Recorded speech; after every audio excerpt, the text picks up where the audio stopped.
questions later on, but for now, let's get on the plane and hit the road.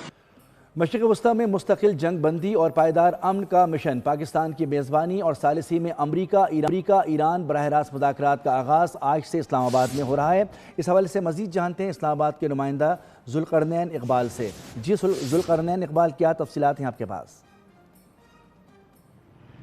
देखिए, पाकिस्तान की कामयाब सिफारतकारी और कोशिशों के बायस जो ईरान और अमेरिका के दरमियान जंग बंदी हुई थी, ये जो 15 दिन का सीज़ फायर था, इसको एक लॉन्ग टर्म सीज़ फायर और लॉन्ग टर्म मुआहदे में किस तरीके से कन्वर्ट करना है, इस हवाले से जो कोशिशें हैं वो शुरू कर दी गई हैं। और इस्लामाबाद में जो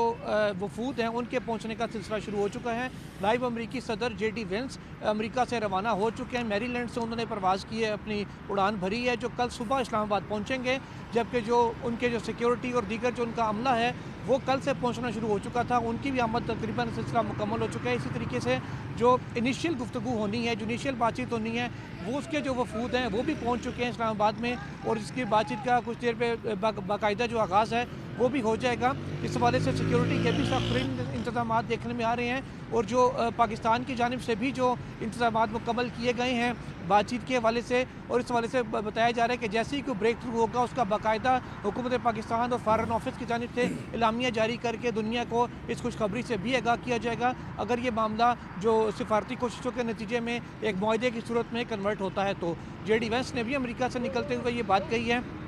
कि जो अमेरिकी सदर है डोनाल्ड ट्रंप, उन्होंने गाइडलाइंस जारी की हैं JD वेंस को, जिसके बाद वो आएंगे, और उन्होंने भी इस उम्मीद और ख्वाहिश का इज़हार किया है कि ईरान के साथ जो मुज़ाकरात हैं इस्लामाबाद में वो मुश्किल मुस्बत सिमत में आगे बढ़ेंगे, और वो उनको उम्मीद है कि कोई ना कोई ब्रेक थ्रू इस हवाले से भी हो जाएगा।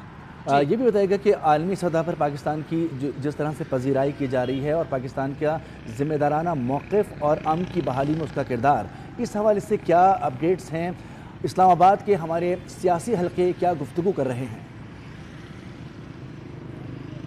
देखिए, अब जिस भी साइड पे देखें तो बड़ी पॉजिटिव बातें आ रही हैं, क्योंकि दुनिया भर के जो वज़राए ख़ारजा हैं, वो इसहाक़ डार साहब जो हमारे नायब वज़ीर आज़म हैं और वज़ीर ख़ारजा का ओहदा भी उनके पास है, उनको टेलीफोन करके जिस अंदाज़ में उनका खैर मकदम कर रहे हैं पाकिस्तान की सिफारती कोशिशों का, तो पाकिस्तान की तारीख़ में इतनी बड़ी सिफारती कामयाबी पाकिस्तान ने कभी हासिल नहीं की जितनी इस बार हुई है कि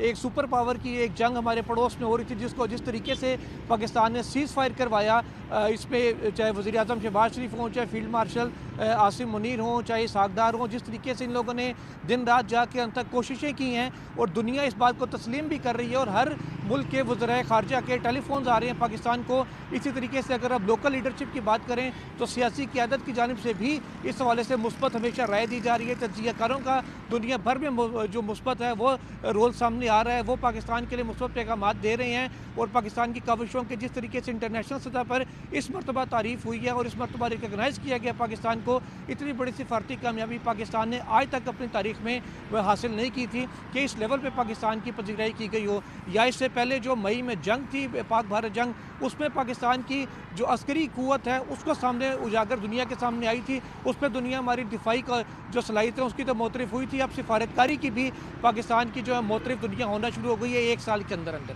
जी बहुत शुक्रिया ज़ुल्क़रनैन, हमारे नुमाइंदे इस्लामाबाद से हमें अपडेट कर रहे थे। तमाम तर मुकम्मल हैं, और ये भी बताएं आपको कि पाकिस्तान की जानिब से इंतज़ामात किए गए हैं